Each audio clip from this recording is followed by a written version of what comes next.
Paper का syllabus क्या है, पेपर में किस टाइप के क्वेश्चंस आते हैं, किस लेवल के क्वेश्चंस आते हैं और क्या एक्सपेक्ट करता है आपसे यूपीएससी अपना आंसर देते हुए।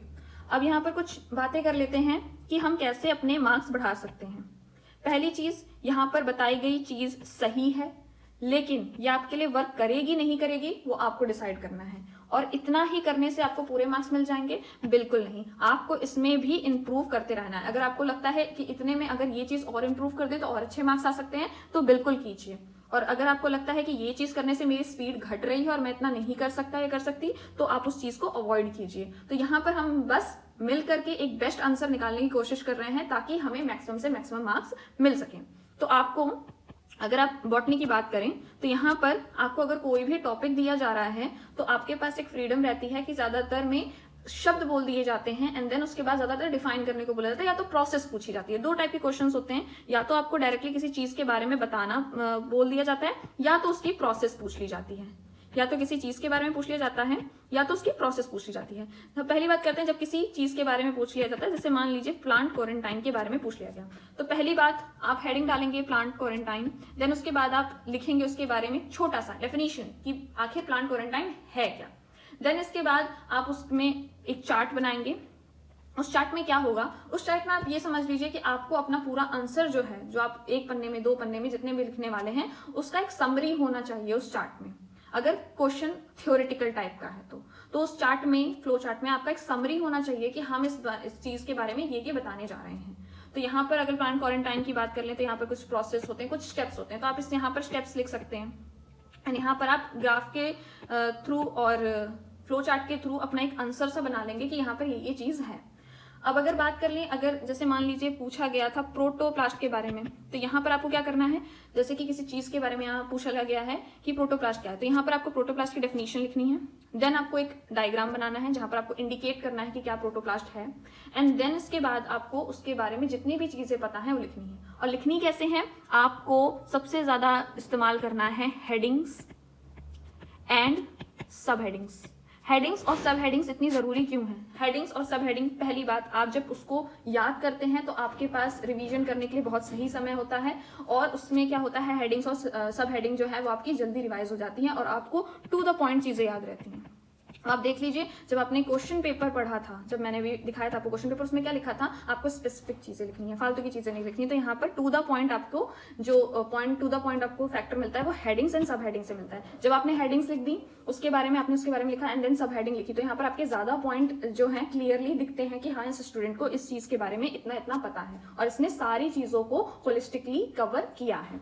तो यहाँ पर कई बार ऐसा होता है कि आपके पास समय कम है, यहाँ पर ये चीज भी होती है कि आपके पास टाइम नहीं है। मान लीजिए, पहली बात, आपको टाइम मैनेजमेंट सीखना पड़ेगा। और अगर बाई चांस कभी ऐसा होता है कि आपका एक क्वेश्चन छूट रहा है और आपके पास 5 मिनट है, 2 मिनट है, तो आप क्या करेंगे, उस समय पूरा लिखने बैठेंगे? नहीं। तब आप क्या करेंगे, आप उस चीज के बारे में हेडिंग डालेंगे, देन उसके बाद आप उसके बारे में 1 या 2 लाइन में डेफिनेशन लिखेंगे। देन आपके पास टाइम नहीं है, आप नहीं लिख सकते, आप क्या करेंगे, आप हेडिंग डालेंगे, आप सब हेडिंग डालेंगे, एंड देन आप सब हेडिंग 1 2 3 4 करके जो मेन पॉइंट है उनको लिख देंगे। देन आप जल्दी जल्दी में जैसा भी आपसे डायग्राम बनता है उसे बना लेंगे।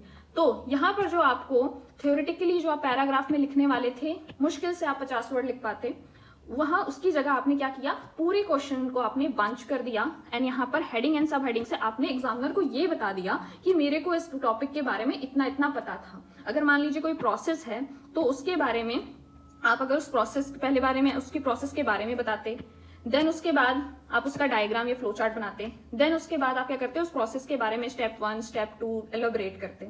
यहाँ पर आपके पास टाइम नहीं था, आपका टाइम यहाँ पर हेडिंग में ही और डेफिनेशन में ही खत्म हो जाता। लेकिन आपने जल्दी जल्दी में क्या किया, आपने क्या किया, स्टेप हेडिंग डाली, देन उसके बाद आपने 2 मिनट में डेफिनेशन 1-2 लाइन में लिखी, देन उसके बाद आपने हेडिंग में ही स्टेप 1 स्टेप 2 स्टेप 3 के बारे में हेडिंग हेडिंग हेडिंग हेडिंग लिख दी।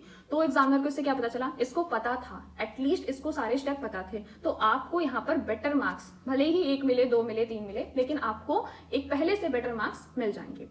दूसरी बात, कलर्ड डायग्राम के चक्कर में बिल्कुल मत रहिएगा, वहां पर इतना टाइम नहीं होता है कि आप पूरे कलर्ड डायग्राम बना सकें।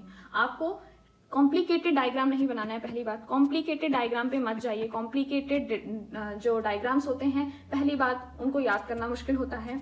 दूसरी चीज, कॉम्प्लिकेटेड डायग्राम से जो है आपका टाइम ज़्यादा कंज्यूम होता है। आपको एक ऐसा डायग्राम बनाना है जो हर चीज़ को दिखाए, सारी चीज़ें कवर अप करें और सिंपल रहे, बनाने के लिए भी और याद रखने के लिए भी, दोनों चीज़ों के लिए सिंपल रहे। जैसे कि मैंने बहुत स्टूडेंट्स को देखा है कि जब वो TS और LS ऑफ लीफ बनाते हैं तो एक एक सेल बनाते हैं। यहाँ पर बनाएंगे एपिडर्मिस बनाएंगे, फिर एक एक सेल बनाएंगे, फिर पूरा का पूरा उसे भरेंगे। ये अच्छा लगता है जब आप प्रैक्टिकल करते हैं, बहुत प्यारा लगता है, और जब आप कॉपी मेंटेन करते हैं बहुत सुंदर लगता है, जब आप सीख रहे होते हैं तो आपको बहुत अच्छा लगता है। लेकिन जब यहाँ पर एग्जाम चल रहा है और एक एक मिनट यहाँ पर बहुत कीमती है, तो आप क्या करेंगे, वहाँ पर आप जो लाइन डायग्राम जिसे कहा जाता है, लाइन डायग्राम अगर आपने देखा होगा तो लाइन डायग्राम उसे कहते हैं हम लोग जनरली रफ लैंग्वेज में। तो उसमें क्या होगा, आप इसमें सिंपल से ऐसे कर देंगे, देन आप ऐसे कर देंगे, देन आप यहाँ पर ये कर देंगे, देन आप ऐसे कर देंगे, एंड आप ये बता देंगे ये एपिडर्मिस है, ये कॉर्टेक्स है, ये मस्कुलर बंडल है। तो ऐसे करके आप बता देंगे तो उसको एक ओवरव्यू मिल जाएगा और यहाँ पर आपका पूरा डायग्राम भी अच्छे से होगा। यहाँ पर आपसे मार्क्स नहीं काटे जाएंगे कि आपने एक एक सेल क्यों नहीं बनाया। यहाँ पर आपको बस बताना है कि आपको पोजीशनिंग पता थी, आपको पता था कि ये इस प्लांट का जो TS है वो इस टाइप का दिखता है, कि इस प्लांट का TS जो है इस टाइप का दिखता है, इसमें एबनॉर्मल है, वस्कुलर बंडल की नॉर्मल है। आपको इतना बताना है। तो जब आप इतना बता लेंगे तो उस एग्जामिनर को पता चल जाएगा कि आपको पता है। प्लस मैंने आपको बोला है कि सिंपल डायग्राम बनाइए, इट डजंट मीन कि आप डायग्राम बेकार बनाएंगे। सिंपल डायग्राम भी आपको बहुत ही नीट एंड क्लीन बनाना है। अपनी कॉपी जितनी नीट एंड क्लीन रखेंगे, बायोलॉजी में जितनी अपनी कॉपी आप नीट एंड क्लीन रखेंगे उतना ही आपको बेनिफिट होगा। नीट एंड क्लीन किस तरीके से हम अपना डायग्राम रख सकते हैं वो मैं आपको बता रही हूँ। नीट एंड क्लीन डायग्राम के लिए किसी किसी की आदत होती है बीच में डायग्राम बना दिया एंड देन यहाँ इस तरीके से लेबलिंग कर दी। अब इस तरीके से लेबलिंग करने में टीचर यहाँ चेक कर रहा है, यहाँ चेक कर रहा है, यहाँ चेक कर रहा है, फिर भूल गया कि कहाँ तक चेक किया, और वो एक स्ट्रेन डाल रहा है दिमाग में। वहीं पर आपने दूसरा डायग्राम क्या किया, एक साइड में एक हाफ एन पेज में आपने डायग्राम बनाया, देन आपने कुछ नहीं लिया एंड देन आपने सीधा सीधा एक तरफ, चाहे आप राइट ले लीजिए चाहे आप लेफ्ट ले लीजिए, ज्यादातर मैं कहूंगी आप राइट ले लीजिए, आपने यहाँ पर इस तरीके से एंड आपने लेबलिंग कर दी, ABCD आपने लेबलिंग कर दी। आप खुद बताइए आपको कौन सा वाला जो है यहाँ पर डायग्राम बेटर लग रहा है। एक इस तरीके का है जहां पर चारों तरफ सब कुछ फैला हुआ है, और एक है नीट एंड क्लीन। तो नीट एंड क्लीन अपनी कॉपी रखिए, डायग्राम को एक तरफ बनाइए, एंड जब भी आप डायग्राम बना रहे हैं तो वहां पर जैसे बुक्स में देख के रखा है इतने में डायग्राम बना दिया, इतने में लिख रहे हैं, ऐसा मत कीजिए। डायग्राम बना रहे हैं तो उतने पेन्ने को डेडिकेट कर दीजिए डायग्राम के लिए, देन उसके ऊपर एंड उसके नीचे रख दीजिए। दूसरी चीज जो बच्चे मिस करते हैं डायग्राम बनाते समय, डायग्राम जब आपका फ्लो चार्ट है उसमें लिखने की कोई जरूरत नहीं है, लेकिन जब आपका बॉटनी का डायग्राम है, मान लीजिए TS ऑफ लीफ है या VS ऑफ लीफ है, TS of abnormal vascular bundle है, तो आप उस डायग्राम के नीचे लिख जरूर दीजिए कि आपने किस चीज का डायग्राम बनाया है। क्योंकि जब कोई भी एग्जामिनर पेपर चेक करेगा तो आपका देखेगा कि आपने आंसर क्या लिखा है, देन उसके बाद देखेगा डायग्राम, तो उसको ये मेहनत नहीं करनी चाहिए कि ये किस चीज का डायग्राम है। वो नीचे देखेगा कि इस चीज का डायग्राम बनाया गया है, वो बोलेगा ओके इस चीज का ये डायग्राम है और ये इस टॉपिक से रिलेवेंट है, ओके फाइन, इसको नंबर मिलने चाहिए।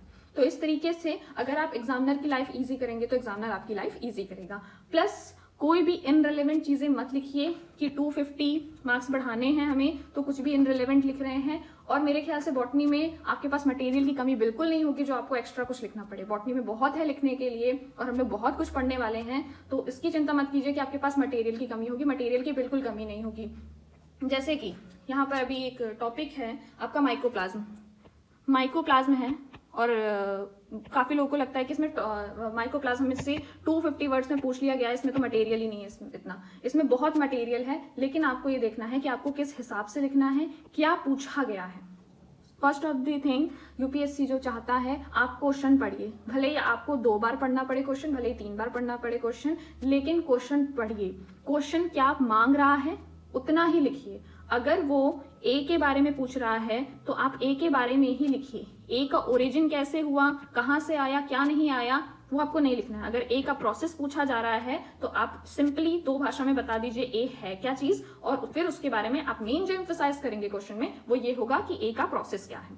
फिर उसमें पीछे मत जाइए जो नहीं पूछा गया है। कई बार बच्चे क्या करते हैं, जो नहीं चीजें पूछी गई हैं उसके बारे में लिखते जाते हैं एंड अल्टीमेटली जो पूछा गया है उसको इतने से पन्ने में, आधे पन्ने में लिख के खत्म कर देते हैं और बोलते हैं हो गया आंसर, हमें मार्क्स क्यों नहीं मिला, जबकि हमने इतना लिखा। वो कितना आपने लिखा है वो जरूरी नहीं है, जो पूछा गया है वो आपने कितने अच्छे से प्रेजेंट किया है वो इंपॉर्टेंट यहाँ पर हो जाता है। तो आई होप आपको समझ में आ रहा होगा कि आंसर राइटिंग का मेन पर्पस क्या है। कोई फिक्स्ड पैटर्न नहीं है। अगर कुछ ऐसा फिक्स्ड पैटर्न होता जो कि यूपीएससी चाहता आपसे तो वो जरूर आपको बता देता। कोई फिक्स्ड पैटर्न नहीं है, बस चाहता है क्या कि आप एक समझदारी से एक आंसर लिखें, जो पूछा गया है उतना ही लिखिए, ना आगे का ज्यादा लिखिए ना पीछे का ज्यादा लिखिए। जो पूछा गया है वो ध्यान से पढ़िए क्वेश्चन को। मैं दोबारा कह रही हूँ, क्वेश्चन बहुत ध्यान से पढ़ना है। जो पूछा गया है वही लिखिए, उससे एक्स्ट्रा लिखने की जरूरत नहीं है। एंड बॉटनी खुद में एक साइंटिफिक सब्जेक्ट है, साइंस का सब्जेक्ट है, तो आपको टू द पॉइंट होना आता है एंड आपको होना चाहिए। तो यहाँ पर जो पूछा गया है वो लिखिए, जो भी पूछा गया है उसके बारे में एक डेफिनेशन लिख लीजिए, एक डायग्राम कर लीजिए एंड जो पूछा गया है उतने को एलोबरेट करके लिख दीजिए जिस हिसाब से आपकी वर्ड लिमिट है। तो इस तरीके से आपको आंसर राइटिंग करनी है। और आपको अगर इसमें कुछ और बेटर लगता है तो आप कर सकते हैं, और कुछ आपको लग रहा है कि नहीं ये मेरे से नहीं हो पाएगा तो कर लीजिए। लेकिन मैं एक चीज कहूंगी कि डायग्राम मत स्किप कीजिएगा। डायग्राम बहुत इंपॉर्टेंट है, डायग्राम मत हटाइएगा। अगर आपकी प्रैक्टिस नहीं है डायग्राम में तो प्लीज प्रैक्टिस कीजिए। एंड दूसरी चीज है, हेडिंग और सब हेडिंग मत हटाइएगा। बाकी चीजें जो आपको हटानी हटाइए, लेकिन हेडिंग सब हेडिंग मत हटाइएगा एंड डायग्राम मत हटाइएगा, क्योंकि ये दो ऐसी चीजें हैं जो आपके क्वेश्चन को नीट एंड क्लीन और आपके क्वेश्चन को सुंदर और प्रिसाइज बनाती हैं। सो ये था कि हमें किस तरीके से टैकल करना है अपना पेपर। अब इसके बाद आ जाते हैं हम किस तरीके से पढ़ेंगे। तो पहली बात है, हम जब किसी भी टॉपिक को उठाएंगे तो पहली बात वो टॉपिक छोटा होगा। पूरे टॉपिक को हम नहीं उठा लेंगे। जैसे माइक्रोबायोलॉजी हमारा टॉपिक नहीं होगा। हमारा टॉपिक क्या होगा? हमारा टॉपिक होगा वायरस। हमारा टॉपिक क्या होगा? हमारा टॉपिक होगा बैक्टीरिया। अब ऐसा क्यों होगा? क्योंकि अगर हम छोटा टॉपिक उठाएंगे तो उसे कंप्लीट करने में आसानी होती है, ज्यादा खिंचते नहीं है लेसन्स, और उसमें जो है हमारी एक विक्ट्री टाइप की, टास्क 1 कंप्लीट, टास्क 2 कंप्लीट, और इससे रिवीजन भी बहुत जल्दी शुरू हो जाएगा। अगर आपने वायरस कंप्लीट कर लिया है और बैक्टीरिया कंप्लीट कर रहा है तो आप दो चीज को रिवाइज कर सकते हैं। जब तक पूरी आपको इंतजार नहीं करना पड़ेगा कि पूरी माइक्रोबायोलॉजी खत्म हो तो मैं रिवीजन करूं। तो आपको छोटे छोटे टास्क बना लेंगे हम लोग इसके, एंड देन उसके बाद पढ़ेंगे। लेकिन मैं आपको एक चीज बता दूं, जब आप पढ़ेंगे तो मेरी वीडियोस जो होंगी वो लॉन्ग होंगी, उसमें आपको पूरी बातें बताई जाएंगी, एंड देन उसके बाद आपको डिसाइड करना है कि मुझे कितना लिखना है कितना नहीं लिखना है, अकॉर्डिंग टू क्वेश्चन आस्क्ड। जो क्वेश्चन पूछा गया है हम पूरा क्यों पढ़ाएंगे? क्योंकि आज उसने प्रोसेस ए के बारे में पूछा गया है किसी भी चीज की, कल यूपीएससी प्रोसेस बी के बारे में पूछ लेगा। अगर हम सिर्फ क्वेश्चन देख के सिर्फ ए के बारे में पढ़ते रहें और बी के बारे में बिल्कुल ना पढ़ेगा, कल को बी के बारे में पूछ लिया गया तो यहाँ पर प्रॉब्लम हो जाएगी। तो यहाँ पर हम लोग ए एंड बी दोनों चीज के बारे में पढ़ेंगे, एंड देन अगर क्वेश्चन पेपर में ए के बारे में पूछा गया तो आप ए के बारे में बताएंगे, बी के बारे में पूछा गया तो बी के बारे में बताएंगे। इसका मतलब पूरा टॉपिक हम लोग कवर करेंगे, लेकिन आपको लिखना कितना है? आपको लिखना उतना है जितना पूछा गया है। तो इस तरीके से हम लोग अपना कोर्स कंप्लीट करेंगे, एंड आई होप आप लोग सपोर्ट करेंगे और जो आपको समझ नहीं आता है वो समझने की कोशिश करेंगे। एंड यहाँ पर एक चीज़ है कि हम लोग जो पढ़ाने का रहेगा वो थोड़ा फास्ट रहेगा, ताकि ज़्यादा खींचे नहीं सब लेसन्स और कम समय पे हम लोग ज़्यादा से ज़्यादा प्रोडक्टिव हो सके। तो जल्दी जल्दी रहेगा, दिमाग खोल के रखिएगा, बिल्कुल आएगा, और नोट्स बनाते रहिएगा जिस चीज़ का आपको ज़रूरत लगे। आपके पास नोट्स नहीं है, स्क्रीनशॉट ले लीजिए, बनाते रहिए साथ में। अगर आपके पास नोट्स हैं तो बस बेसिक चीज़ें आप नोट डाउन करते रहिए जिसके लिए आप वीडियो देख रहे हैं। So this is all for today's video, thank you so much. इसके बाद आपका आई थिंक सो जो भी लेसन्स हम लोगों ने कंप्लीट किए होंगे वो अपलोड होना चालू हो जाएंगे। So thank you so much.